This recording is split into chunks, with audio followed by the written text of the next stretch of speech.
వి gold trusted gold buyers మీరు తాకట్టు పెట్టిన బంగారాన్ని విడిపించి ఈ రోజు ఉన్న మార్కెట్ ధరకు కొనబడును.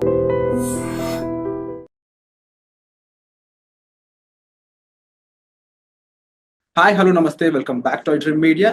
ఈ రోజు మనతో ఉన్నారు విశ్వేశ్వర రెడ్డి గారు. ముఖ్యంగా యుఎస్ లో ఉన్న సిచ్యువేషన్స్ గురించి, అక్కడ అప్డేట్స్ గురించి ఒకసారి సార్ అడిగి తెలుసుకుందాం. సార్ అందరికి సుపరిచితులే, సో అక్కడ విషయాలు ఒకసారి తెలుసుకుందాం. నమస్కారం విశ్వేశ్వర రెడ్డి గారు. నమస్కారం సార్. లేటెస్ట్ అమెరికన్ అప్డేట్స్ చూసుకున్నట్లయితే ఫస్ట్ థింగ్, ఎవరైతే డిపెండబుల్ వీసా మీద అక్కడ ఉంటూ ఉంటారో, ఎవరైతే గ్రీన్ కార్డ్స్ మీద వెళ్ళి అక్కడ ఉన్న వాళ్ళు స్పౌజ్ అయి ఉండొచ్చు, పేరెంట్స్ అయి ఉండొచ్చు, వాళ్ళు ఎయిర్పోర్ట్స్ లో ఉన్న టైంలో సెలవులకి ఇక్కడ నుంచి వచ్చి అక్కడికి వెళ్తున్న టైంలో అయి ఉండొచ్చు, వాళ్ళ పాస్పోర్ట్స్ చేతికి ఇచ్చేయమని అక్కడ అధికారులు చెప్తున్నట్టు కొన్ని వార్తలు వస్తున్నాయి. Is it true? ఒకవేళ నిజంగా అక్కడ ఇలా ఇమ్మని అడిగినట్లయితే ఎయిర్పోర్ట్ లో ఏం చేయాలంటారు? ఎక్కడ ఎయిర్పోర్ట్ అంటున్నారు? హైదరాబాద్ ఎయిర్పోర్ట్, అమెరికన్ ఎయిర్పోర్ట్ అంటారు? అమెరికన్ ఎయిర్పోర్ట్ లో తిరిగి వెళ్ళినప్పుడు. మళ్ళీ you can rephrase the question. So ఎవరైతే డిపెండబుల్ వీసా మీద అమెరికాలో ఉంటున్నారో, గ్రీన్ కార్డ్ హోల్డర్, వాళ్ళ స్పౌస్ అయి ఉండొచ్చు, అంటే వాళ్ళ భార్య అయి ఉండొచ్చు, అంటే వాళ్ళ పేరెంట్స్ అయి ఉండొచ్చు, వాళ్ళు ఇండియాకి సెలవుల కోసం వస్తున్నా, వేరే వర్క్ మీద వస్తున్నా సరే, వాళ్ళు అక్కడ ఫ్లైట్ ఎక్కే ముందు అక్కడ ఎయిర్పోర్ట్లోకి ఎంటర్ అయినప్పుడు వాళ్ళ పాస్పోర్ట్స్ తీసుకొని వాళ్ళని హోల్డ్లో పెట్టడం, వాళ్ళకి కొన్ని ఆంక్షలు విధించడం జరుగుతున్నాయి అని చెప్పేసి వార్తలు వస్తున్నాయి. Is it true? లేదు లేదు, కరెక్ట్ కాదు. అంటే రిటర్న్ లో ఇండియాకి వస్తున్నప్పుడు కదా ఇది. ఇండియాకి వచ్చేటప్పుడు ఏం అడగరు. ఇండియాకి వచ్చేటప్పుడు అది బికాజ్ అది హోమ్ కంట్రీ డిపార్చర్ కిందకి వస్తుంది. సో ఇండియన్ పాస్పోర్ట్ హోల్డర్స్ ఇండియాకి వెళ్ళాలనుకున్నప్పుడు ఎప్పుడైనా వెళ్ళొచ్చు. అక్కడ అమెరికాకి జీరో ఆబ్జెక్షన్ ఉంటుంది. అప్పుడు ఇండియా లోపలికి రావటప్పుడు ఇండియా వెరిఫై చేసుకుంటుంది వీళ్ళకి ప్రాపర్ పాస్పోర్ట్ ఉందా లేదా, వీళ్ళకి ప్రాపర్ ఇండియాకి వచ్చే ఎలిజిబిలిటీ డాక్యుమెంట్స్ ఉన్నాయి. అంటే ఎప్పుడైనా ఇమిగ్రేషన్ లాలో ఎలా ఉంటుందంటే, ఎవరు ఏ కంట్రీకి వెళ్తున్నారో ఆ కంట్రీ డాక్యుమెంట్స్ చూస్తారు తప్ప హోమ్ కంట్రీకి, అంటే where we born, birth place లో ఉన్న మనకి ఏదైతే పాస్పోర్ట్ ఉంటుందో వాళ్ళు ఎప్పుడు కూడా హోమ్ కంట్రీ వెరిఫికేషన్ ఉండదు. ఓకే. ఇన్ కేస్ ఇండియా నుంచి అమెరికా వస్తున్నప్పుడు అమెరికాలో అక్కడ దిగుతారు కదా, అప్పుడు పరిస్థితి ఏంటి? అప్పుడు ఏంటంటే, అప్పుడు అమెరికా అంటే అసలు యాక్చువల్ గా ఇండియాలో హైదరాబాద్ లోనే ఎయిర్పోర్ట్ లో మనం టికెట్ తీసుకునే ముందు ఏం చేస్తుంటారంటే, వాళ్ళు టిపికల్ గా మనకి ఎందుకు వెళ్తున్నారు అడుగుతారు. అంటే నేను వర్క్ చేస్తున్నాను అనుకోండి, వర్క్ వీసా చూపించమంటారు. నేను ఆమె పర్మనెంట్ రెసిడెంట్ అంటే గ్రీన్ కార్డ్ చూపించమంటారు. ఆమె సిటిజన్ అంటే వాళ్ళు యుఎస్ పాస్పోర్ట్ అడుగుతారు. అంటే టిపికల్ గా మనకి బోర్డింగ్ పాస్ ఇచ్చే ముందే ఈ 3 వెరిఫికేషన్ చేసుకుంటారు వాళ్ళు. అంటే whether you are rightfully you are going to that foreign land అని వెరిఫై చేసుకున్నాకే మనకు బోర్డింగ్ పాస్లు ఇస్తారు. Otherwise they don't issue the boarding passes. అంటే ఇక్కడ ఇంకొక విషయం నేను అబ్జర్వ్ చేస్తుంది అంటే, నేను అక్కడ వచ్చిన వార్తలు చదివినప్పుడు కొన్ని వెబ్సైట్స్ లో అవి వాళ్ళ భర్తకి ఎంతకాలంగా వాళ్ళు దూరంగా ఉన్నారు, ఇమీడియట్ గా పెళ్లి అయితే ఎంతకాలం దూరం ఉన్నారు, వాళ్ళ మధ్యలో బాండింగ్ ఎలా ఉంది, ఇవి కూడా చెక్ చేస్తున్నారని, అవి గాసిప్స్ కింద చూడాలా లేదా దీనిలో కూడా నిజంగా? అంటే ఇందులో 2 types of we can look at it. అంటే కేస్ టు కేస్ వ్యారీ అవుతుంది.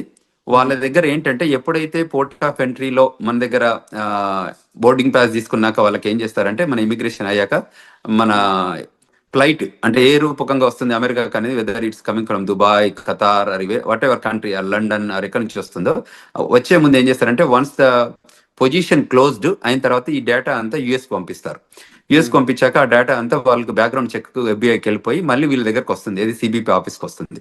వచ్చిన దగ్గర వెరిఫై చేసుకుంటారు వీళ్ళు ఎక్కడి నుంచి వస్తున్నారు, వీళ్ళ బ్యాక్గ్రౌండ్ ఏంటి, వీళ్ళది ఎనీ ఇష్యూస్ ఉన్నాయా, అంటే ఇమిగ్రేషన్ ఇష్యూస్ ఉన్నాయా. In case if there is an immigration issues, వాళ్ళు ఏం చేస్తారంటే పిలిచి అక్కడ పోర్ట్ ఆఫ్ ఎంట్రీలోనే జనరల్ ఇన్స్పెక్షన్ చేయొచ్చు, రిగరస్ ఇన్స్పెక్షన్ చేయొచ్చు, సెకండరీ ఇన్స్పెక్షన్ చేయొచ్చు. సో ఈ 3 టైప్స్ ఆఫ్ ఇన్స్పెక్షన్ జరుగుతాయి. జనరల్ ఇన్స్పెక్షన్ అంటే వాళ్ళకి తెలిసిపోతుంది, అంటే గ్రీన్, ఎల్లో, రెడ్ ఛానల్ లాగా మనం ఇక్కడ పోర్ట్ ఆఫ్ ఎంట్రీలో ఉంటాయి చూడండి, అట్లా కస్టమ్స్ లలో green, red, yellow channel type. ఇది కూడా టిపికల్ గా ఎలా ఉంటుందంటే, వాళ్ళకి if they have background, very good background ఉంటే లోపలికి స్మూత్ గానే అడుగుతారు, కపుల్ ఆఫ్ క్వశ్చన్స్ అడిగి రాణిస్తారు. లేదు ఇంకా వాళ్ళకి డౌట్ ఉంటే ఒక 10 క్వశ్చన్స్ అడుగుతారు. ఇంకా బాగా డౌట్ ఉంటే ఏం చేస్తారంటే, వాళ్ళ ఫోల్డరు, ప్యాకెట్, పాస్పోర్ట్ అన్ని తీసుకొని సెకండరీ ఇన్స్పెక్షన్ అని ఒక పక్క రూమ్ తీసుకెళ్తారు. అక్కడ తీసుకెళ్లి ఒక 4-5 అవర్స్ కూర్చోబెడతారు. కూర్చోబెట్టి ఆ 4-5 అవర్స్ లోపల ఏం చేస్తారంటే, వాళ్ళ పాస్పోర్టు, వాళ్ళ ఫోను, వాళ్ళ కంప్యూటరు, వాళ్ళ అన్ని తీసుకొని కూర్చోబెట్టి ఈ 4-5 అవర్స్ లోపల, అంటే వాట్ ఎవర్ ద స్టిపులేటెడ్ టైంలో వీళ్ళు ఏం చేస్తారంటే వాళ్ళ బ్యాక్గ్రౌండ్ చెక్ చేస్తారు. కంట్రీలో ఎప్పటి నుంచి వచ్చారు, ఎప్పుడు ఉన్నారు, ఇది మొదటిసారి వచ్చిందా లేకపోతే ఎన్నిసార్లు ఉన్న దానిలో ఇప్పుడు H1B మీద ఉంటే ఎవరు ఏ ఎంప్లాయర్ దగ్గర పనిచేస్తున్నాడు, ఎంప్లాయర్ దగ్గర అసలు జాబ్ ఉందా లేదా, అంటే టిపికల్ గా దే వెరిఫై ఎవ్రీథింగ్. ఒకవేళ ప్రయర్లీ ఏదైనా ఉంటే ఈయనకి ఏదైనా స్పీడింగ్ టికెట్లు ఉన్నాయా, లేకపోతే ఇంకేదైనా క్రిమినల్ రికార్డ్ ఉందా, you know what I'm talking, and everything they will verify. అక్కడ ఏదైనా వయలేషన్స్ ఉన్నాయని గమనిస్తే ఆ సెకండరీ ఇన్స్పెక్షన్ లో గుర్తుపడితే ఏం చేస్తారంటే వాళ్ళని మళ్ళీ ఇంటర్వ్యూ ప్రాసెస్ లో తీసుకెళ్తారు. తీసుకెళ్లి ఆ ఇంటర్వ్యూలో ఒకవేళ వాళ్ళు వయలేట్ చేసిన ఏమైనా ఉంటే ప్రజెంట్ చేస్తారు. దీస్ ఆర్ ద సిచ్యువేషన్స్ ఉన్నాయి, వాట్ యూ థింక్ అంటే వాళ్ళు మనం అగ్రి అయ్యాం అనుకోని, అగ్రి అయితే వాళ్ళ వీసా క్యాన్సిల్ చేసేసి మళ్ళీ అక్కడ నుండి డిపోర్ట్ చేస్తారు. అంటే ఇప్పుడు ఫర్ ఎగ్జాంపుల్ జనరల్ అమెరికా పెళ్ళికొడుకు అంటే ఎక్కువ మంది ఇంపార్టెన్స్ ఇస్తూ ఉంటారు. ఆ రకంగా ఎప్పుడైనా వాళ్ళ అమ్మాయిని తిరిగి అక్కడ పంపినప్పుడు డిపెండబుల్ వీసా మీద అమ్మాయి వెళ్తుంది కాబట్టి కరెక్ట్, H4 వీసా మీద వస్తారు. కానీ అమ్మాయి బాగా చదువుకున్న అమ్మాయి అనుకోవచ్చు, ఎంటెక్ పర్సన్ అయి ఉండొచ్చు. ఇన్ కేస్ ఆవిడ నేను ఇక్కడ కూడా జాబ్ చేస్తాను ఏమన్నా పొరపాటు అక్కడ రివీల్ చేసి ఉంటే అప్పుడు సిచ్యువేషన్ ఎలా ఉంటుంది? ఆ పాసిబిలిటీ, అదే ఆ ఇంటర్వ్యూయింగ్ ప్రాసెస్ అని ఇంతకుముందు చెప్పాను కదా. So Hmm. యూజువల్ గా మనం ఏం చేస్తామో H4 మీద ఉంటే తక్కువ క్వశ్చన్స్ అడుగుతారు, ఎందుకంటే they are not primary. In case వాళ్ళకి బాగా డౌట్ వస్తే వాళ్ళు అడగొచ్చు, అడిగితే ఆ పొటెన్షియల్ థింకింగ్ ఉంటే అప్పుడు ఆలోచిస్తారు. కానీ మెజారిటీ 98% పెద్ద ఇష్యూస్ ఏమి ఉండవు దానికి. ఎందుకంటే H1 వాళ్ళని బాగా వెరిఫై చేస్తారు, గ్రిల్ చేస్తారు, make sure that they have a job or not అని వెరిఫై చేసుకుంటారు. అంటే H1 వాళ్ళు ఎలాంటి జాగ్రత్తలు తీసుకోవాలంటారు అక్కడ ఇంటర్వ్యూ కానీ అక్కడ క్వశ్చన్ చేసినప్పుడు? తప్పకుండా వాళ్ళు H1B హోల్డర్ అసలు ఫస్ట్ ఆఫ్ ఆల్ మేము ఇండియాకి వెళ్ళొద్దనే సజెషన్ చేస్తున్నాం ఈ టైంలో పర్టికులర్ గా.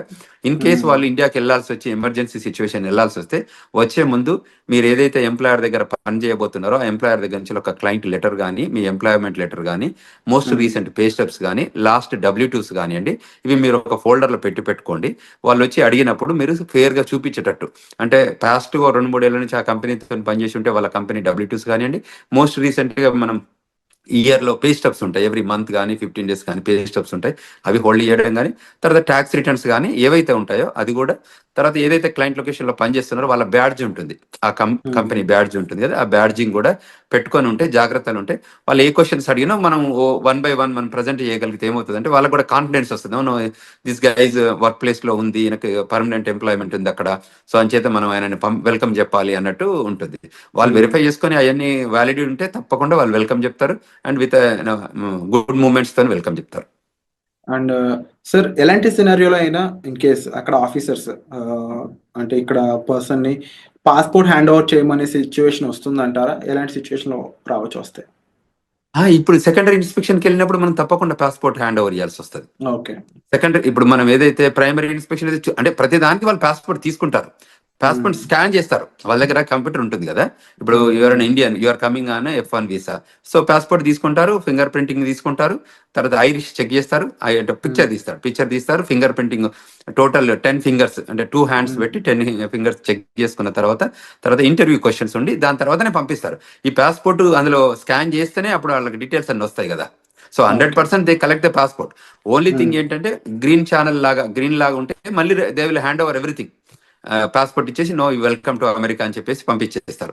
సో అది H1B ఏదంటే వాళ్ళ ఎంప్లాయ్మెంట్ ఉందా లేదా వెరిఫై చేసుకొని ఆ క్వశ్చన్స్ అడుగుతారు, ఎక్కడ పని చేస్తున్నారు, ఏంటి, ఏ జాబ్ చేస్తున్నారు, ప్రోగ్రామ్ అనలిస్టా ఏంటి అంటే డేటా అనలిస్టా, దోస్ కైండ్ ఆఫ్ క్వశ్చన్స్ అన్నట్టు. సో క్లయింట్ లొకేషన్ లో జాబ్ ఉందా వెరిఫై చేసుకొని, మీ ఎంప్లాయర్ తో టచ్ లో ఉన్నావా, అంటే దీస్ ఆర్ ద కొన్ని కామన్ మినిమం క్వశ్చన్స్ ఉంటాయి కదా. ఆ మినిమం క్వశ్చన్స్ అడిగాక మళ్ళీ దే హ్యాండ్ ఓవర్, లోపలికి వెళ్ళాక ఫస్ట్ పాస్పోర్ట్ తీసుకొని క్వశ్చన్స్ అడిగాక మళ్ళీ పాస్పోర్ట్ హ్యాండ్ ఓవర్ చేస్తారు. సో పాస్పోర్ట్ తీసుకోవడం అనేది ఒక common practice. Only American citizens అయి ఉండి వాళ్ళకి గ్లోబల్ ఎంట్రీ ఉంటే తప్ప వీళ్ళని యూజువల్ గా గ్లోబల్ ఎంట్రీ ఉన్న వాళ్ళకి ఎలా ఉంటుందంటే వాళ్ళకి ఐరిష్ తో టెస్ట్ చేస్తారు, వాళ్ళకి ఇండిపెండెంట్ గా వాళ్ళే స్కాన్ చేసుకోవచ్చు, వాళ్ళే పిక్చర్ దిగొచ్చు.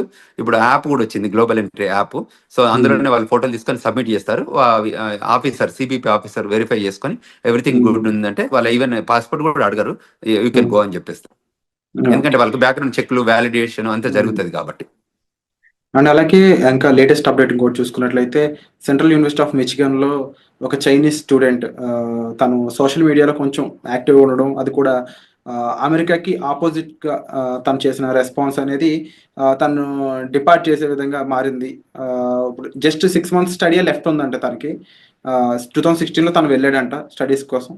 అలాంటి సిచ్యువేషన్స్లో ముఖ్యంగా సోషల్ మీడియాలో మనం అంటే రియాక్ట్ అయ్యే విధానం కానీ, ఆఖరికి ఒక పోస్ట్ యుఎస్కి ఆపోజిట్గా ఉండే ఒక పోస్ట్ని మనం లైక్ చేసినా కూడా అది మన మీద కాస్త తీవ్ర ప్రభావం చూపిస్తుందని చెప్పేసి వస్తున్నాయి వార్తలు.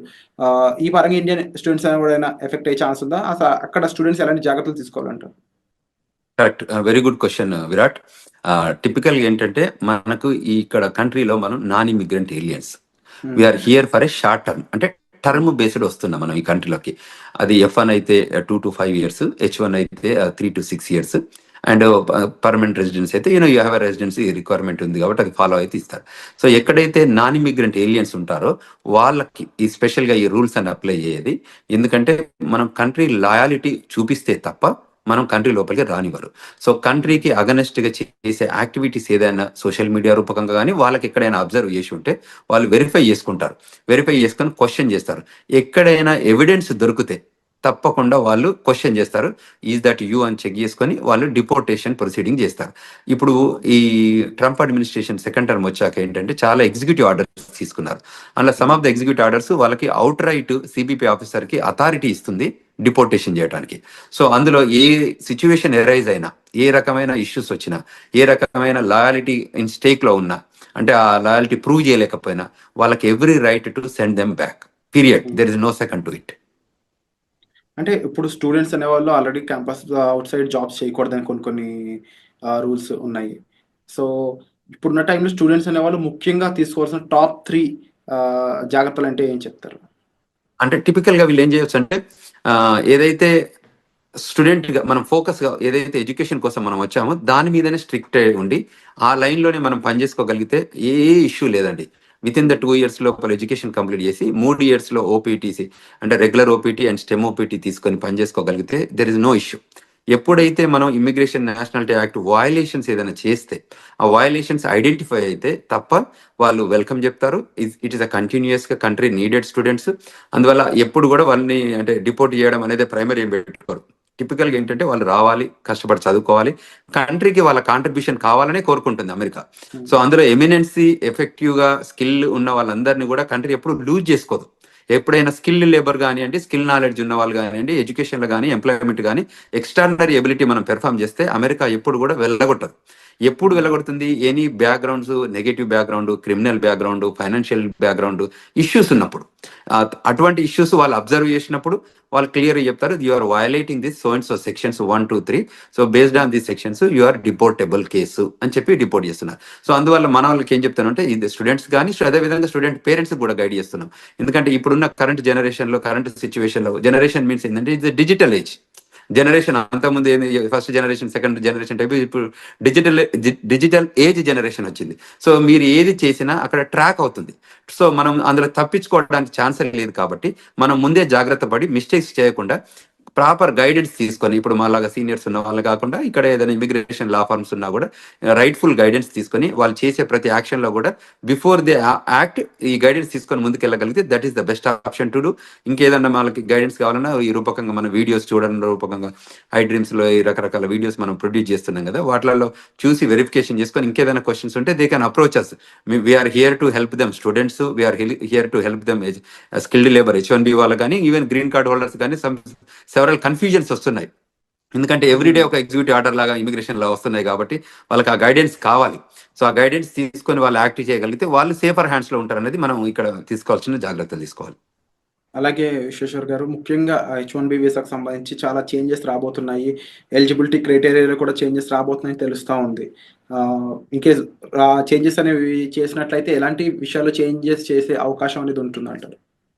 అంటే there are number of things. America ఏం చేస్తుందంటే every time they will revive and define new things. అంటే ప్రయర్గా జరుగుతున్న ఇష్యూస్ కానీ అడ్రస్ చేసుకుంటూ వాళ్ళకి ఎవ్రీ మంత్ ఒక మీటింగ్ జరుపుకుంటారు. ఆ మంత్ మీటింగ్లో అనాలిసిస్ చేస్తారు, ఏదైనా ఇష్యూస్ ఉన్నాయా, కన్సర్న్స్ ఉన్నాయా, ఏమన్నా మన కంట్రీ ఇంపాక్ట్ ఏదైనా అవుతుందా, దీనివల్ల బెనిఫిట్ అవుందా ఈ ప్రోగ్రామ్ని ఏమైనా చేంజ్ చేయాలా. అంటే ఇది డిపార్ట్మెంట్ ఆఫ్ లేబర్ ప్రోగ్రామే కానివ్వండి, ఇది డిపార్ట్మెంట్ ఆఫ్ స్టేట్ ప్రోగ్రామ్ కానివ్వండి, ఇది USCIS ప్రోగ్రామ్ కానీ, ఏ ప్రోగ్రామ్స్ అయినా కూడా వాళ్ళు డిఫైన్ చేసుకుంటారు. అది ఎడ్యుకేషన్, డిపార్ట్మెంట్ ఆఫ్ ఎడ్యుకేషన్ అంటే గవర్నమెంట్లో ఏ ప్రోగ్రామ్ ఉన్నా కూడా ఆ ప్రోగ్రామ్ మీద అనాలిసిస్ చేసుకుంటారు. ఇది కంట్రీ ఇంట్రెస్ట్లో పనిచేస్తుందా, కంట్రీకి ఏమైనా బెనిఫిట్ అవుతుందా, how we can redefine and the best process and best possible opportunity to grow this country అని చూస్తారు. అందులో ఏమైనా మనకి కన్సర్న్స్ ఉన్నాయనుకుంటే వాటిని కరెక్ట్ చేస్తారు. ఆ కన్సర్న్ కరెక్ట్ చేసే ప్రాసెస్లోనే వాళ్ళు ఈ చేంజెస్ తీసుకొస్తారు. అందులో ఇప్పుడు ఎంప్లాయ్మెంట్ ఇష్యూస్ ఉన్నాయనుకోండి, ఆ ఎంప్లాయ్మెంట్ దానిలో చేంజ్ చేస్తారు, ఓపీటీలో చేంజ్ చేస్తారు. ఒకప్పుడు వాళ్ళకి లేని ఓపీటీ క్రియేట్ చేశారు, ఓపీటీ తర్వాత 36 months ఇచ్చారు. సో అమెరికా ఇప్పుడు ఏంటంటే వాళ్ళకి స్కిల్డ్ లేబర్ కావాలి.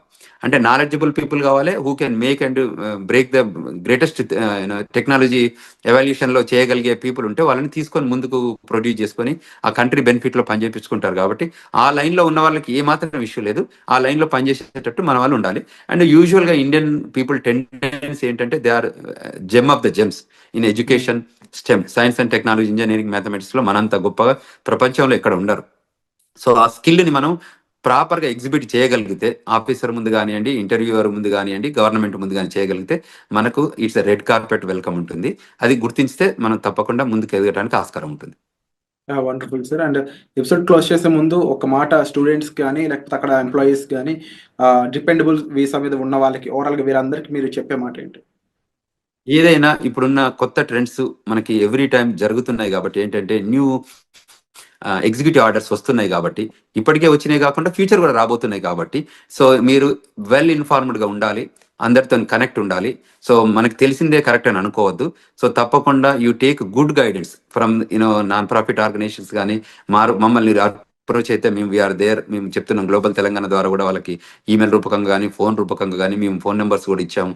సో అమెరికాలో ఉన్నాం కాబట్టి అదేవిధంగా మనకి ఏదైనా law firm, immigration law firm guidance కానివ్వండి, సజెషన్స్ కానివ్వండి తీసుకోవాలి. ఇవాళ మేము yesterday organise global Telangana association ద్వారా ఒక సెమినార్ ఆర్గనైజ్ చేశాము, వెబినార్ ఆర్గనైజ్ చేశాము. బ్రహ్మాండంగా ఒక 1000 మంది జాయిన్ అయ్యారు.